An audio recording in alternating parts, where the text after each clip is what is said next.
I don't know what it is these days, but like my life has been flashing before my eyes, and I don't know if that means the end is near, but it's weird how many things I've forgotten. I always kind of wanted to make kind of a big deal about my life because it has been something. I wish I could remember it. I think it would be cool. Hey Bob, you remember this voice? Yeah, my car, right? Oh, Meb? Bob the producer? Is that you, Oprah the Octopus? Bobby? Is that Bob Berry? Mrs. Sweeney from my 6th grade gym class? Robert J. Berry, Bob the producer? Is that Adolfo, the aggressive intern? Wow, man, it's like I can still hear him. It's weird. I hear him saying, "Dolphin, is that you?" And that's what I used to always hear him say that when I pick up the phone and be like, the artist Dolphin, formerly known as Dolphin. Is that you? Wow. And God, it's haunting actually. It's kind of freakish. But when I heard that he was gone, I'm right here. I'm sitting right it threw me. I mean, there were so many things that all the things that we did together. I mean, he was really, besides being in my wedding and some of the different things, we spent time, I kept him from getting his ass kicked in the bathroom at the airport a handful of times. I laughed till I almost threw up in the sink. Remember that when he was saying, some people already said, shut up! Yeah, it's weird. It's like I was bugging it from the other stall. He was sitting next to me at the stall. Off in I the said, distance. I really like your shoes. Yeah, him saying something to the guy about his shoes or something, and the guy said, God, some people are just fucked up. Yeah. And I'm standing out there laughing at the sink. I'm just about to throw up in the sink. I'm going to get my ass kicked in. So, yeah, the guy came out. I thought he was going to kick Bob's ass in. And then there was we couldn't get away with that now. But then there was then the one time we went to Germany. We went to Munich, and we did Germany. He went out in this lederhosen, and he got the worst lederhosen from this costume shop. And we went out. And I had my Spank Me t-shirt. I think he had a Spank Me t-shirt on, and he was wearing this crazy, it was like a paper hat with a big feather in it, and he was out with the microphone. I'll never forget this. We were out in Munich looking for Herman the One-Eyed German. Yeah, remember I was looking for Herman the One-Eyed German. And I laughed because people were just looking at him. And one guy even in German, I think said in German, I don't know German very well, but he said something to the effect of, "What's wrong with that guy? He's fucked up." And I laughed again. I was talking about his shoes again. And I think he was talking about his shoes or something like that at the time. But it was weird. We had that, and we had the times that I got to fill in for Fingers. It was always a lot of fun. We'd do silly little bits. He one time said goodbye to, I think it was Oprah the Octopus. That's one thing I keep hearing him say in my head. Oprah the Octopus? Is that you? Oprah the Octopus, is that you? Yeah, and it was like that, and then there's the Jesus, Eulogy God, which we heard ad nauseum every single year, time and time again. And I remember that. I'm going to recite it. When I'm here. I am. You talk like I'm gone. It's me, BTP. Bob the producer. Yeah, whatever. Dolphin. That is disrespectful. You're not Bob. I am Bob. You're way too old to be Bob. Death doesn't agree with me. Apparently not. Well, I'm sorry. I don't know who this guy is, but anyway, I had a lot of good times. It's me, the artist formerly known as Dolphin. Remember? Something does seem oddly familiar about that. Hug me. I'm not hiring you. No, I said hug me, but hire me too. Hire me. You're a good man for a dead guy. Thank you. Ay.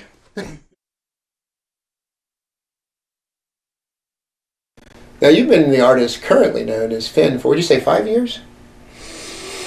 No, since 2004. I changed it when I went to Atlanta. I just shortened it because I got sick of explaining the name Dolphin. Yeah. The dumbest well, you know what? name in For the anyone that doesn't know names. the background on that, it was the Frog Open. When EBN had their golf outing, people were signing up, and it was like, I think it was shortly after the shark choked, wasn't it? Yeah. It was Greg Norman had choked again, and one of our sales guys signed up to be in the tournament as he signed up, and then after his name he put the shark. So I was just being a dick, and underneath him I signed up my name and put the Dolphin.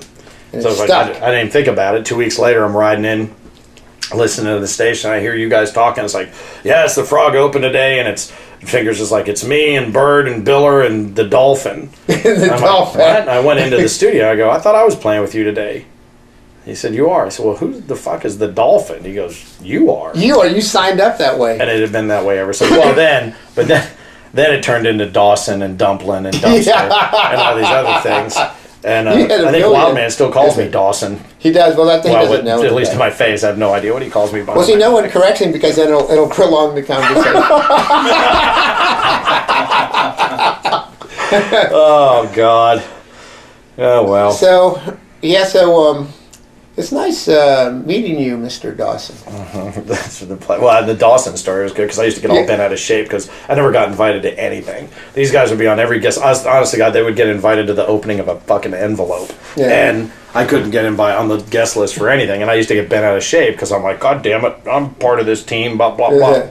And I never got anything. And finally, one day, I was like Charlie Brown with the Valentines. I come running in and I go, I got invited. And I remember it was the Bonefish Grill. I got invited to the Bonefish Grill. And I flip it over and it says to Dawson. Dawson. D-A-W. So that was there for a while. I never even went. I didn't even go. I just hung it up on my door and left it there. Dawson. It might still be there. So what else? What other stuff could we? I mean, there was the gallon of milk challenge with the ever famous pork chops. Still using that. That was audio, the best vomit audio I think I've ever heard in my life. That was it. Just went on forever. It was like endless. Now I don't know where originally we heard or you had heard that it's impossible to drink a whole gallon of like whole milk and keep it down in an hour. Yeah. And he pretty much did it in less than an hour. No, he got down. He had about 45 seconds, and he had about 4 or 5 ounces left, and he just slammed it, and it immediately came back up, all of it, like cottage cheese. It just kept coming. It just kept coming and coming, and he was like, it was in his nose, and you can hear him talking. And he said, I can't stop it. Yeah, he goes, that's funny, huh? That's funny, huh? You can hear it coming out of his nose. I was apoplectic. All of his orifices is like he had the stigmata, only instead of blood, it was milk. Yeah. It was all coming out, and it just went forever. And they had a garbage can, the plastic lined with plastic. And then the late great Mr. K came in, and he said, "What?" And the stench was horrible. It just smelled like sour stomach milk. Yeah. Then the other one we did was we got that. Remember that little thing of hot sauce that we got from that place in Texas where you had to sign the waiver, and if you ate a whole sandwich, a sandwich with all of it on there, you got $10,000, but you had to pay $2,000 to try. And if you didn't do it, the money went all into charity.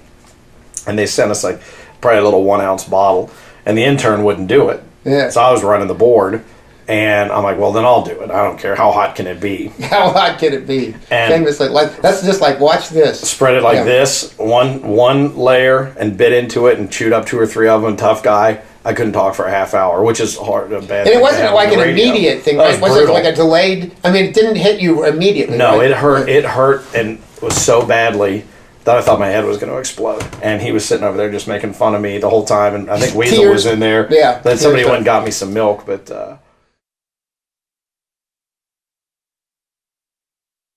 Then we could remember about some of our Taco Bell experiences when they let me do the drive-thru. Oh God.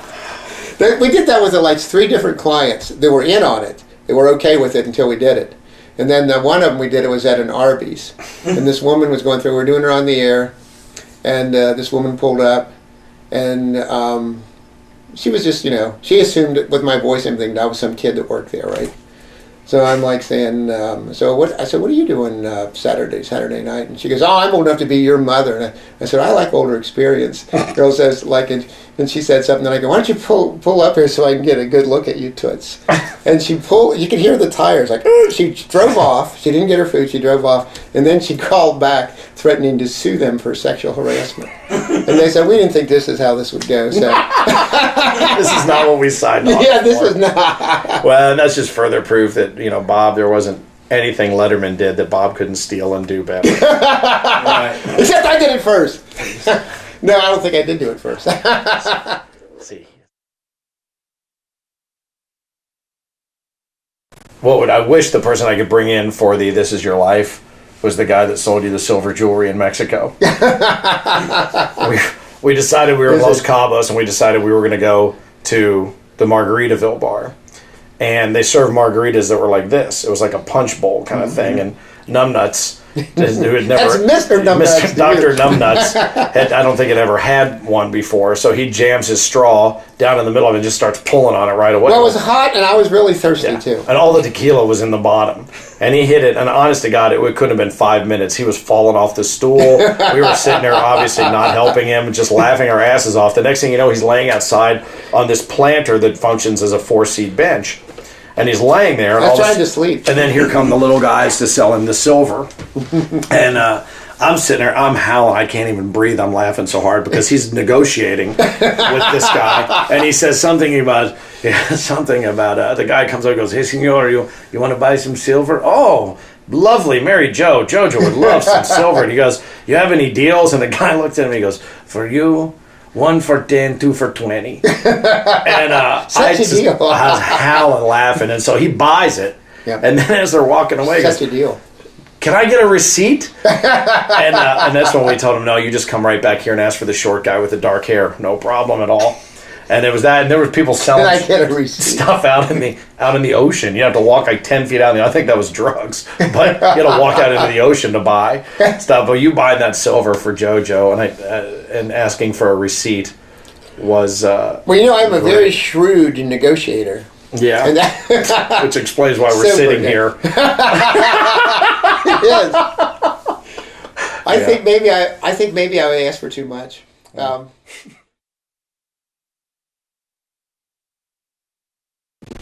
We did have a good time, me and this boy here. Yeah. The airport thing was, honest to God, one of the funniest things I've ever been involved in. I was laughing so hard I thought I was going to throw up. I'm not kidding. That's a classic thing. And now you know what? The guy who I'm interacting and doing stuff with now in Chicago, Jim Richards, he gave me that idea. That was a good idea.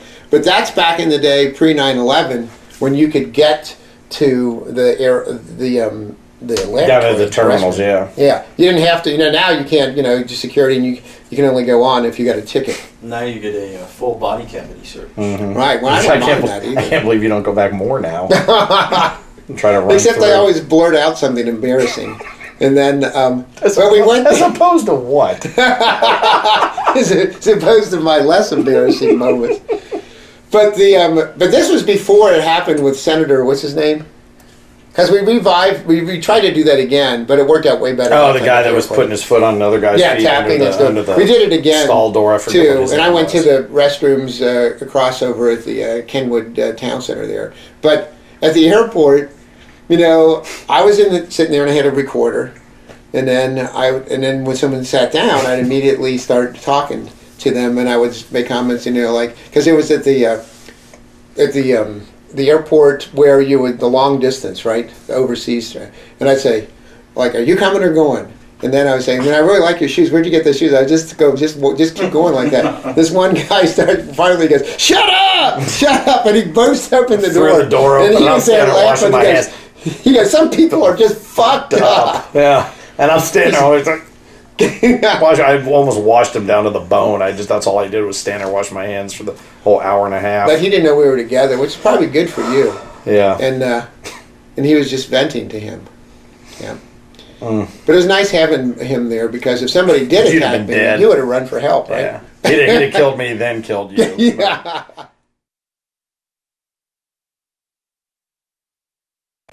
Hey, remember that one time when I fell off the stage when Wildman was on the billboard? There's my favorite memory. My favorite. Taking the tour of the Aeronaut Center, and somebody took decided to take the express tour of the orchestra pit. And I will tell you this though, you were lucky you're not dead from that, because we went down in the orchestra pit later on, and all of the music stands were down there with their heads off. So it was just the metal posts sticking up, and it was like this, and literally he fell like that. It's by all means they should have pierced. It could have been him. my head. My head would have been on there. Through 5, yeah, he should have been on a like pike. Braveheart. Yeah. And if you look on the tour, if you look to your left, you see the head of radio Idiot. yeah, idiot. Bob T. Producer. Produce. Yes. I know. I remember you yelling freedom on your way down. I was wearing a kilt too. Well, whatever. It was nothing underneath. Only on days it ended Nothing Y. underneath. But but that day was, because then we had to go do the show 10 minutes later from the lobby of the Aeronaut Center, and I think it happened about maybe only within the first hour of the show, right? But it happened before we went on. It happened at like 5:40. It happened before. Really? And then we had to go on at 6. But I think the best part of it, if you can find a silver lining in that whole story, was that I survived? No. Shortly thereafter, we started running the TV commercial where the van ran over him. Oh yeah. And everybody thought that's what happened. no one really believed the story that he was too stupid to fall into the orchestra pit. I And know. he actually got run over by the station van. But I like the fact that they would be willing to think, well, I almost died, I fell, and the station recorded it and made it into a commercial. Well, you know what? Back in the day, that's exactly what. That's exactly what. And the irony, I guess, now is the building I work in is right on that facility where we did the van Is commercial. it the van? That's the same Somebody place. recently on Facebook sent me that commercial. That's great. It's on me. They sent it, and I was there dancing, do do do do.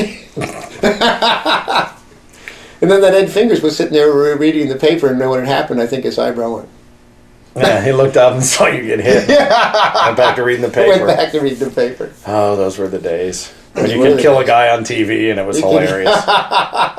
It was all part of the game. No, there is something nice about hearing those stories for the 3,000th time. I almost forgot him. Well, that's when it was fun to be there. It was. I mean, there was a time, and you were definitely in on that from the beginning. Even before you were on the Dawn Patrol, you were a Power Pig. You were promotion. You were actually you more than anybody I can think of except Jackie Brum. You worked in every department except engineering, right? You were in sales. You were in promotions. You were on the air, and you were in management. Yep. Sorry. The only thing was engineering. Why come you never tried out to be an engineer? I didn't have a wardrobe. Actually, I did because I wore it to a Christmas party once, or a Halloween party. The wardrobe. Yeah, I dressed as our chief engineer at our Halloween party. Now, who was the chief engineer? Was it Jay. Jay? Yeah. He sweat all the time. He was a great engineer, and if you told him you wanted something fixed, it'd be fixed like immediately. Yeah, he was like Yep. MacGyver's dad. Yeah, he wore a blue shirt, no matter if it was August or February, short sleeve shirt, and he was always sweating. He was always, it seemed like it was like, to him anyway, at least 100 degrees. But he was a good engineer, and you came dressed as him. Yeah, I wore dark blue pants. I went and found that exact short sleeve blue shirt with a pocket protector with all the little screwdrivers in it. Did you sweat? And I was walking around with a cart that had the tape coming out, and I was doing this. And I had a water bottle on my. And every once in a while, I just squirt myself. I was just dripping. I had rouge on my face. Yeah, that and I was- was just dripping with sweat the entire time I was there. That was Jay. And that was in October. But everybody knew exactly who I was. Nobody had to ask. There's so many things about they're good memories, and I have trouble even talking about him though because he's just a great guy. He's like the best. He feels the same way. He's Yeah. like anybody that knew him. I mean, most people in radio, they develop some kind of. I know I did. Like, hey, look at me. He didn't have an ounce of any of that radio No. bullshit. In fact, if he had anything, it was "Don't look at me." Yeah, I It was know. just go out there. I know. I will say there was a funny story about him. We were going to do a broadcast out from what was the name? The nudist colony. Paradise Gardens. Paradise 'Cause Gardens. I was Blue out there Rock. naked too. You were out there, Oh, yeah, that was and then Jay Gilbert was out there broadcasting with nothing but a bow tie on. And Weasel's band was supposed to play. Well, they chickened out. They were supposed to play naked. So Once Ken- you realize you'd have to really be naked. yeah, I think. Mr. K got his band out there to play naked. It's And perfect, big in Iowa. yeah, well, I don't even think it was big in Iowa then. I think it was the one before that. But what was great is you know Kay as well as anybody. He always played the bass up here, Yeah. except that day. Except that. It was the only time I'd ever seen him play the bass Right. down here was that day. But no, that was classic. But he was always good for just he always called you by your first and last name. Yeah. And his first question was always, "What happened?" I know. It was always his Yeah, first, yeah. "What happened?" What He would walk happened? in a room and go, "What happened?" What It's inevitably something had always just happened. He always said, what happened? What happened? And then He he would was- just start laughing about getting the green weenie. But yeah, I'm with you. I can't. It's hard to talk about even this many years later. It is. We were both at when they had like a benefit, I think, to raise money for, and it was at the Aces and Eights, yeah, where he was working at the time. And we both had. I mean, we both wanted to be there and everything, but it was hard because he's just great. That was fun. Like I said, all those guys were at my wedding, and Weasel dropped a beer on my Yeah, future sister-in-law's nothing- head from one floor up. It and that probably was wasn't good. as amusing to you at the time, but it was like your wife then, her youngest sister, right? Mm-hmm. She was in the wedding party, and Jimmy leans down. He has a big glass. Was it beer? Mm-hmm. It was full, and he leans down. There's like a high balcony, and he like that. And when he did that, a whole thing of beer fell on this poor little, she had on this beautiful dress. She was in the wedding party. And it all came just all over, just like a beer waterfall. And she started crying. And like, I think Jimmy did feel bad, but He got over it. I don't know if you ever saw the humor in that or not. Now, on the other end of that spectrum, Mojo. Yeah. Also, but Well, and the greatest thing about Mojo Nixon is the cleaning. He shit his pants well, you know what it was. and was cleaning them out in the bathroom while Jim Scott was in there trying to brush his teeth. But we were on the air, and it just, so like, you know, one of those the short, what do you call it? Shard, the shark. Shark. So he realized he thought it was was more than he thought it was, and when he committed, he had this look on his face, and then he was gone for a while. So he didn't wear underwear, so he's in there rinsing out his jorts, his blue jean jorts. These did not have healing properties. He was rinsing them out nude from the waist down, and the sink, and Jim Scott comes in. It's perfect. It doesn't get any better than that. And Jim Scott walks in. Write it better than that. I know. I think Jim Scott's words were, "Oh my." I know. Oh my. I don't know if Mojo explained or if he just waved or nodded, but yeah, that was perfect. But then Jim Scott did the rest of his show about Bigfoot, a Bigfoot sighting. A Bigfoot sighting with no pants. Yeah.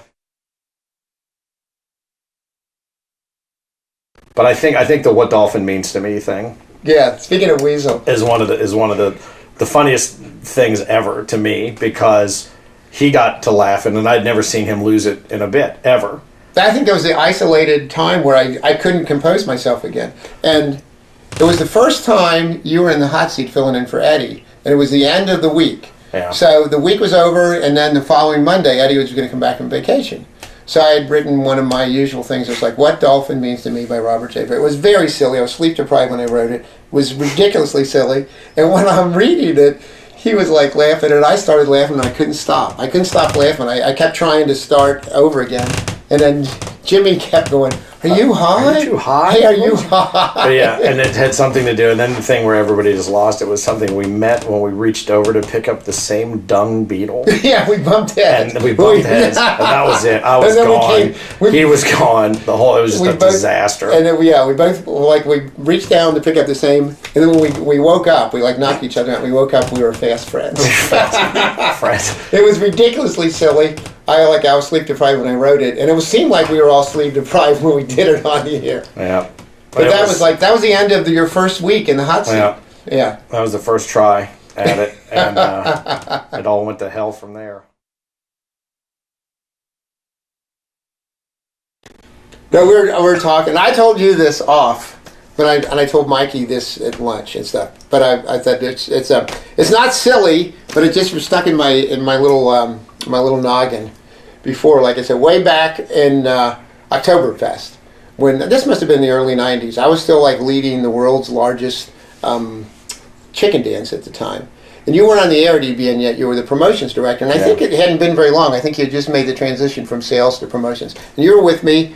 And back then, the deal was the Oktoberfest was very much of an EBN crowd. Beer was involved. So we were walking around. You were with me. The Oktoberfest where they have beer. They have beer. It seemed to appeal to a lot of our male listeners. Those dry Oktoberfests never draw anybody. Nothing. Hey, the 18 to 34 demo.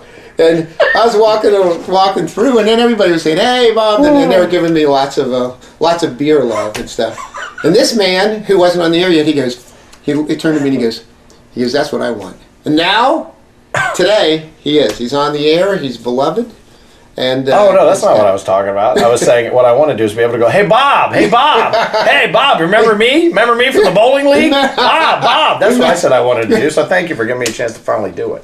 Well, I don't know if that's what you really be careful what you wish for.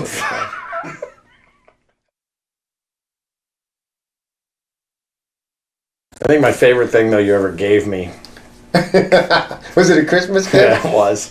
He gave me Woody Allen's "Take the Money and Run." Take the Money and Run. And I loved it. It was hilarious when I watched it. And then the next year, he remembered what a big Woody Allen fan I was. So the next year, he gave me another copy of "Take the Money and Run." I remember I gave it to him. He totally forgot he'd given it to me the year before. And I So looked at two it. He opened it up, and I said, "You don't have that, do you?" And he started laughing. He goes, "Yeah." I said, "You gave it to me last year." You gave it to me last year.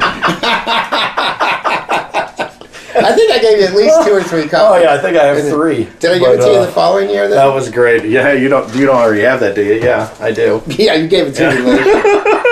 It is a funny movie, though, isn't it? I don't remember. I haven't watched it in a while. I remember this one movie that had Dustin Hoffman and Warren Beatty. Yeah.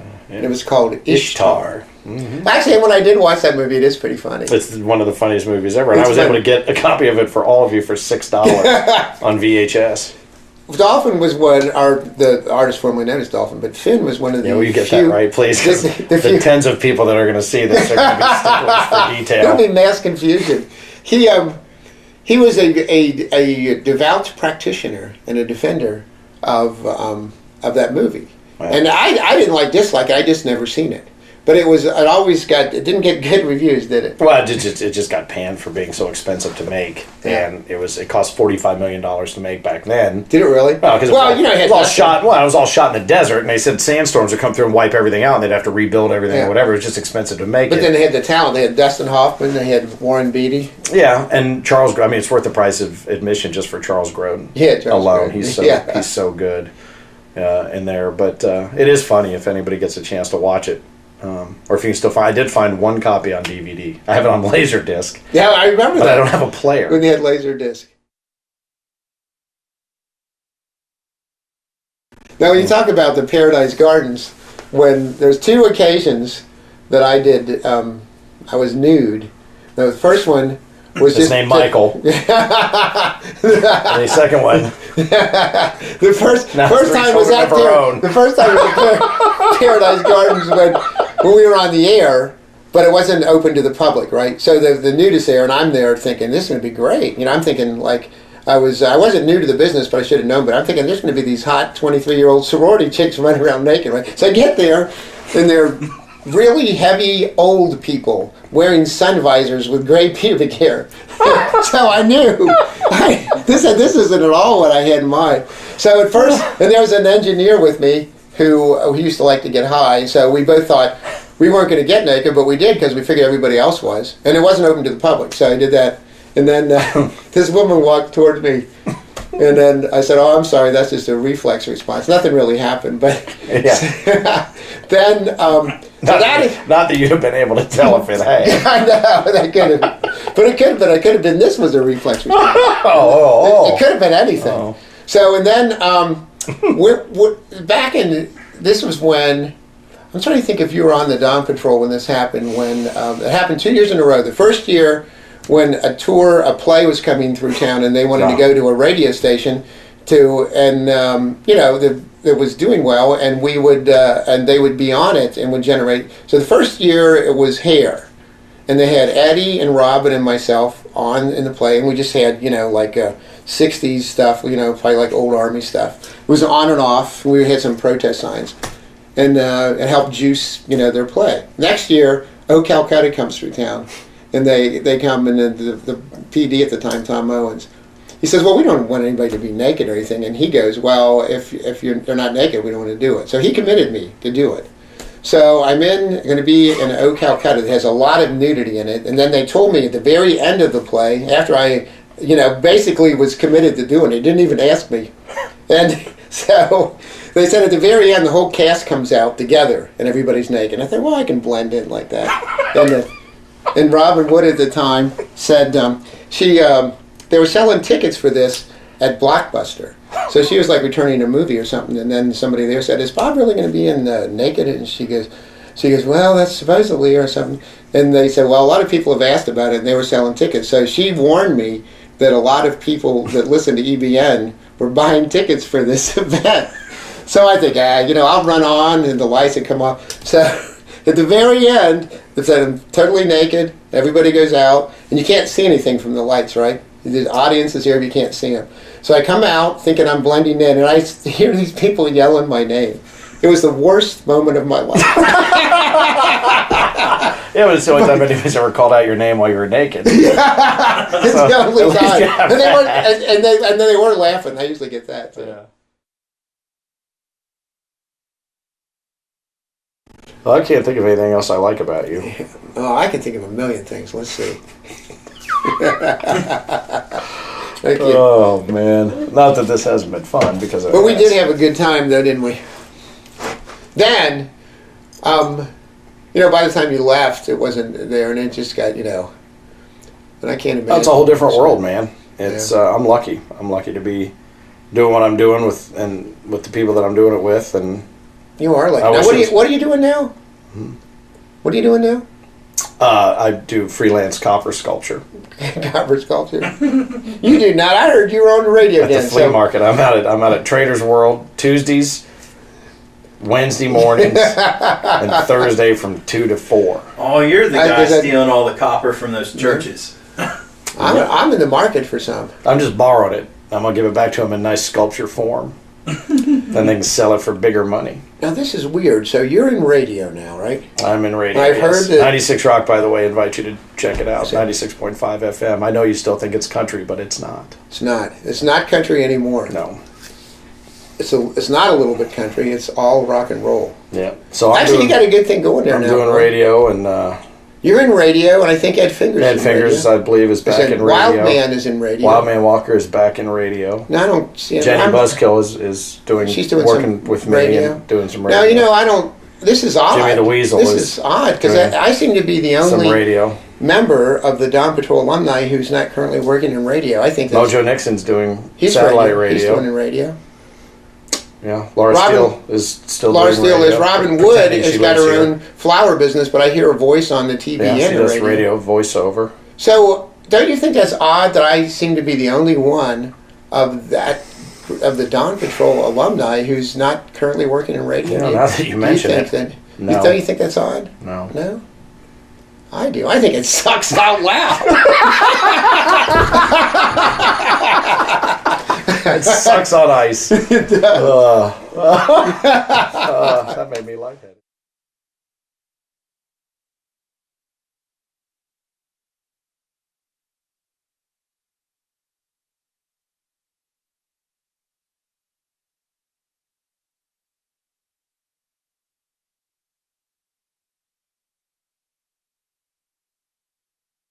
One thing, my favorite thing that he does on the outtakes, like he just lets the camera run and I'll just be doing stupid things and then I'll see it and I don't even remember some of it. Just like on how we used to do that with Joe. Like? I know. Just like. How did you get him to do that, Mike? How did you get him to ramble incoherently like one of those got him got the dude fired. Yeah, it did. But that's his fault because he was too drunk and he put it on the air. I did feel bad about that. But are you rolling now? We're rolling. Fuck me up the ass. Are we really? Yeah. I'm sitting here picking my fucking nose. Well, I feel bad because I feel like I should give you some money, but I don't have any. You got you got some bath salts. There's a parking pass for Party in the Park. Cool. Bath salts. What else do I have for you? You get there's my valet parking for when I was at Rock on the Range. Now, were you up there the whole weekend? Mm-hmm. I saw the pictures there. Some good stuff. I do have a $2 bill. Would you like that? Yeah, I would like it. Because some people think I am cool. No, it's not a $3 bill. It's a $2 bill. What else? Is there anything else you did funny over all those years? No? Are we done? I think was that. Oh, no, we got a lot. This is only part one of my outline. So your first ever outline? I get to be a part of it? my outline, yeah. That's awesome. Yeah, so... Now, when would be a good time for me to either stop by or to phone you up and read a bit to you aloud? Anytime. Anytime. I have voicemail on my cell phone and at home. You got caller ID, right? Yeah. You are adorable. Thank you. I'm alive. It's me, Bob. I'm alive. Get a pocket mirror and I'll show you I can fog it up. Just like that. I don't think since my great grandfather's casket have I seen a pocket mirror. A pocket mirror. That's how I check every morning to see if I'm alive. Oh, God. You do know the thing ran out of recording space like 8 minutes ago during that story. Did it go? That's fine. You know, the thing, How could you tell? if I was that recorder, I would have stopped. You would have stopped and just. So we got a big announcement to mention soon. Very soon. Let's see, what time is it? Just check your local listings, and he and I back together again on the radio. Right? Right? Hmm? All right, I do have to get. Good to see you. Bye. God, you are so street.